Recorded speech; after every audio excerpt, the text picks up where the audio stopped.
This past November 6th, I celebrated 25 years of marriage. 2 weeks after we got back from our honeymoon, I talked my wife into moving to Florida. 3 days here, I realized why I moved to Florida. It's cold, it's nice, but it's cold. Let's pray. Precious God, I want to take a moment right now because something's coming up and I'm feeling something. My phone's not working and I'm waiting for a message from my cousin, how my aunt's doing. I want to pray for her right now, Lord. Please put your healing hand around her. I also want to pray for everybody here today. I ask this morning that you blind everybody here. Don't let them see me, God. Let them see you. And let the words that come out of my mouth this morning not be mine, but yours. In your holy, precious name, amen. My parents own an African gray, and that's the bird there. They used to live in Long Island. This bird knows all of my parents' grandkids' name. This bird can recite the Lord's Prayer in English and in Spanish. One year, and my parents used to live on a two-story home, and you would let this bird go up the handrail, and he would go to the top, and when he get to the top, he'd count 1, 2, 3, whee! And he would slide down saying that. We were visiting one year, and I remember it was like 5:30 in the morning. We had gotten in, late flight, and I hear my mother calling my kids at 5:30 in the morning. I got upset. Really? Mom? Really? When I got up looking for my mom is sleeping, and it was the bird. So it's amazing because when my father taught the bird, you know my father who taught him, it was my father or my mother. Recently, my mom and dad were going on vacation, and my brother babysat the bird. So the bird was staying at my brother's, and I don't know if this happens to us at our home, it happens all the time. The fire alarm thing goes off in the middle of the night, never goes off during the day when you're awake. It went off, my brother was out of town, my sister-in-law and nephew got it. I fixed it, they went to bed 2 seconds later, the beep goes on again, on and off again, on and off. Where is it? The bird had caught on that fast that it was the bird saying that. This bird, it's amazing. This bird, when it's time to go to bed, he'll start saying night, night, night, night, night, night, till you put the cover over him. And then after you put the cover over him, he'll say, I love you so much. It's a neat bird. My parents, somebody tried to break into their home one night, and when the cops came, they asked, who lives there? And my father says, my wife and I, Jesus, Reynold Acosta, and Naomi Acosta. And you hear, Pancho Acosta. So it's amazing. So my uncle loved this bird that he was so impressed, he said, I'm going to go buy a bird like that. The mistake he made and the mistake that anybody will make is buy an adult bird. The person that sold my uncle that bird lied to him. When he got that bird home, it was cursing constantly. The rudest bird, it was just nasty. My uncle has patience, folks. He played classical music. He talked sweet to the bird. Then one day my uncle lost it, and I love my uncle. He lost it, got up, grabbed the cage, and started yelling at the bird, and the bird is cursing at my uncle, and he's yelling at him, and he's cursing. Opens the door, grabs the bird, heads to the kitchen, opens the refrigerator door, freezer door, and throws him in the freezer. Goes back and sits down in his chair. You could hear the bird cursing in the freezer. Amazing. But then all of a sudden it stops. Yeah, oh no is right. His conscience got to him. Oh wow, did I kill the poor little bird? No, really? Freezer? Did I kill the bird? So he jumps out of his chair, goes straight to the freezer, opens the door, sticks his hand, and the bird walks up on his arm. I don't know how familiar you are with birds, but one neat thing that I love is when I talk to Pancho, his head just turns and just looks at you in amaze. And that bird looks at my uncle, and my uncle's looking at him, and he said, I am sorry for being so rude. I will try not to curse anymore. My uncle looks at that bird. What changed his attitude? What changed his attitude? And as he's thinking this, the bird says, may I ask, what did the turkey do in there? Your attitude will make you or break you. Your attitude will say a lot about you. I want to look a little at Genesis 37 and 39, the story about Joseph. You see, Joseph was the favorite child. Wouldn't know that. I was a black sheep, but that's all right. I love my mom and dad. Joseph was a tattletailer. But more of that, Joseph was hated by his own brother. You want to talk about attitude? Joseph had every right to have a bad attitude. I would say a New York attitude. He should have been nasty. He should have been complaining. But he didn't. His attitude, it doesn't matter. If we go through history and look, at 17, his brothers want to kill him. They hate him. They can't stand him that much. They throw him in a pit. Hey, let's not kill him. Let's make a little money. Sell him. At 17. Can you imagine being sold at 17? What kind of attitude would you have? What kind of attitude? He had the right to have a nasty attitude. Before kids, my wife and I used to love to go out to dinner. We used to just love going to different restaurants. There was one particular restaurant that I loved going to just because of the manager. The manager just had the greatest attitude. As a matter of fact, I tried several times on different occasions to hire him to manage my restaurant. I used to ask Jerry, hey, Jerry, how you doing? And he would answer you the same way every single time, which to me, I thought was dumb. He would say, if I was any better, I'd be a twin. To this day, I can't figure out what that means, but that's the way he would answer you. One night, he did something that we all in the business know not to do. It was night. His employees had left. He went outside to get something out of his car, and when he walked in, he left the back door open.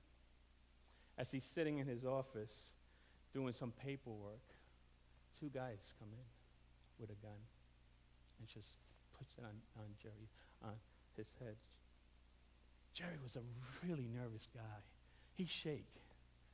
As they tell him to open the safe, he bends down. As he's opening, he's shaking. Come on, folks. A gun in your head? I'd be shaking too. He's shaking and he misses, and they think he was going down for a gun. And they shot before anything. The two guys were two young guys. They got nervous and ran. But Jerry's attitude, he was determined to stay alive. He was able to call 911. The paramedics came, said, Jerry, you'll be fine. Don't worry, we got you, you'll be fine. Jerry believed it. He believed he would be fine. When he got him to the operating room, things changed. You see, he noticed the body language of the doctor. He kind of heard what the doctor was signing to the nurse. The doctor knew that Jerry had no hope. And as they're going through, Jerry's attitude had to be determined. And the nurse starts asking, are you allergic to anything? Are you allergic to anything? And he's trying to answer, folks. He's in pain and he's trying to answer, are you allergic to anything? And he tried as hard as he could and he yells, yes! All of a sudden, everything stops. Then the nurse starts saying, what are you allergic? What are you allergic? And as tough as it was, he says, I'm allergic to bullets. operate on me like if I'm alive. That attitude, folks, that attitude is what kept Jerry alive. Joseph had the right to be ticked off. Chapter 39, we look, he sold to Potiphar, but his attitude took him to the top. And yeah, folks, Joseph was good looking. He had his six-pack. Yeah, people had to be jealous. But then Potiphar's wife noticed that too.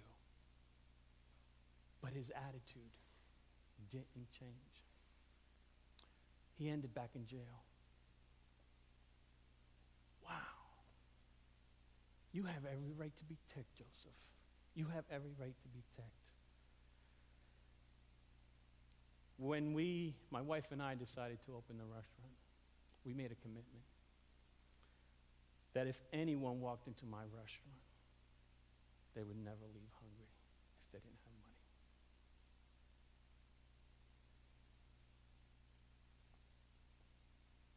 Joe was a homeless man with a beard, nasty looking. But I loved that old man. I called him Papa Joe. Papa Joe knew that he could come to the restaurant and eat, except when I'm packed, Papa Joe, except when I'm packed. Why? Why would you show up at the restaurant when it's so crowded, there's a line there, squeezing yourself in? Why? I see that and I'm saying that to myself. But he's too far, the restaurant's too crowded. I don't have time to say, hey, Pop, come back later. At this point, I realized something, that not too far was a table there where a lady and a little baby boy in a high chair. And Papa Joe makes connection with that boy. And he starts making some stupid sounds and waving, and the little boy's laughing and giggling and waving back. But you know what? I knew the mother felt uncomfortable. And the reason I knew that mom was feeling uncomfortable, when she started feeding that baby, she was waiting till he finished chewing. All of a sudden, I kept seeing the spoon into the boy's mouth. Like, let's go, let's go, let's go. You're done. She grabs her diaper bag, grabs the baby. And folks, at this time, it happened so quick. So quick. I didn't know how it happened. But the next time I look up, as I see the mother walking away, I see Joe and that little baby wrapped around. Why did she have to be so rude? Why did she have to be so rude to him? As I looked, and I saw the tears coming down Papa Joe's face, why did she have to be so rude? Why did she have to be so mean? Now, don't take me wrong, folks, because if it was my son,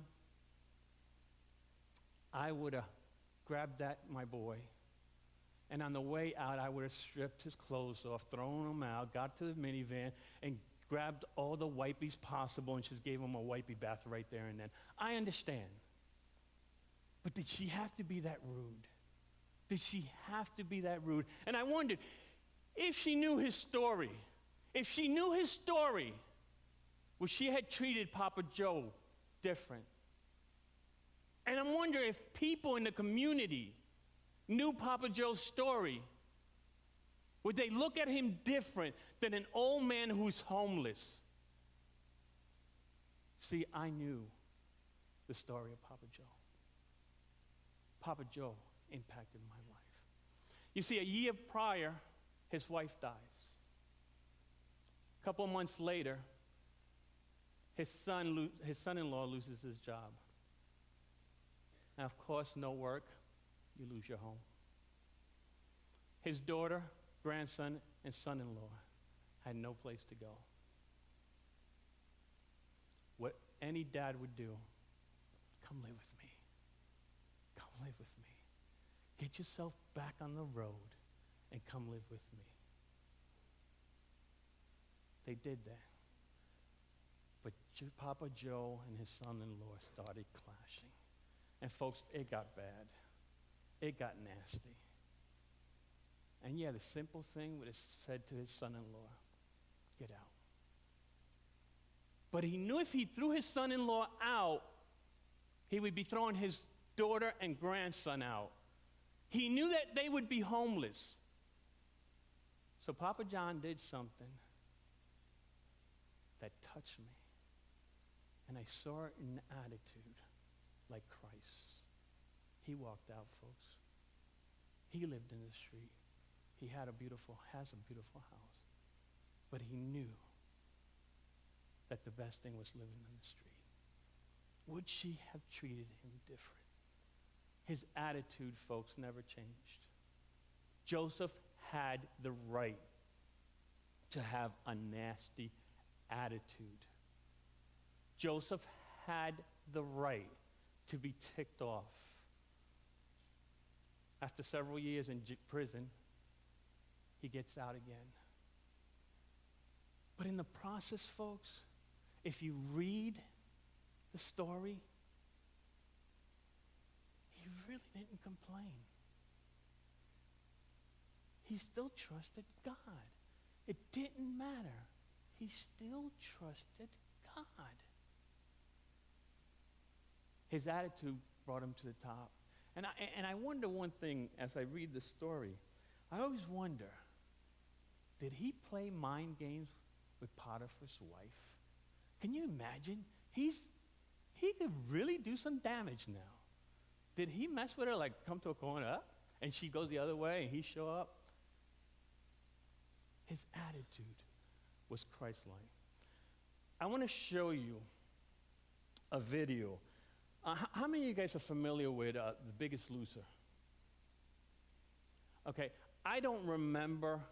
I think this is 2, maybe 3 years ago series. I was sitting at home, in the family room with my family. They were watching this as I was reading. But when I saw this, I had to drop my book. I dropped my book because it hit home. You see, that particular night, they had to come up with, if you lost your percentage of your weight, you wouldn't go home that night. So everybody was safe. Well, at this point, everybody was safe. They had one more young man to weigh in. All he had to do, folks, was lose 12 pounds. Chisholm, your previous weight was 293. If you lose less than 12 pounds, the black team loses the weigh-in. And you will be the only one without immunity. And you will be automatically eliminated. Your current weight is.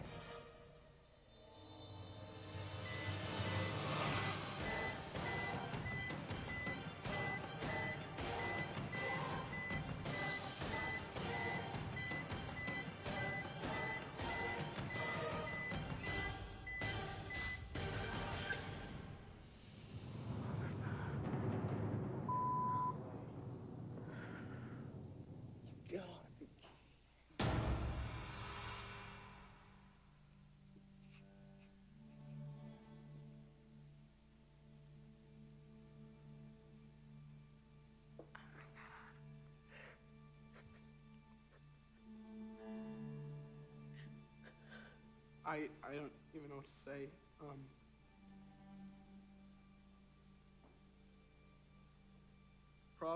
Probably the most disappointing moment of my life. I have no idea how I did that.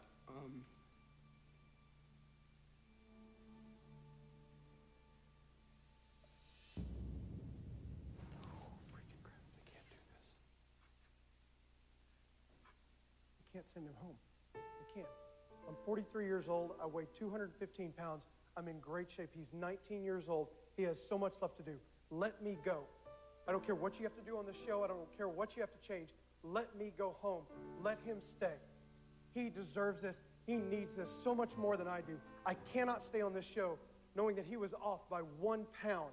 He's the one who needs to be here. I'm not just freaking out. I'm saying, I give myself up for my son. I want to go home. I want him to stay. Make it happen. I don't care how you do it. I couldn't. I don't know. No. I couldn't live with myself. You know me. You know how I will do when I get home. If nothing else, this means you need to be here a little longer. It's a lose no matter what. No, it's not. Let me, please. That video, and we tried to find it because I needed that video because that video impacted my life. You see, I saw an attitude of Christ. I saw an attitude that was willing to do anything, like what Christ did for you and I. Yes, Joseph had the right to have a nasty attitude, but he didn't. I want to leave you with these 3 verses in Philippians 2, 3-5. Do nothing out of selfish ambition or in vain conceit. Rather, in humility, value others above yourself, not looking to your own interest, but each of you to the interests of others. In your relationships with one another, have the same mindset, attitude as of Jesus Christ.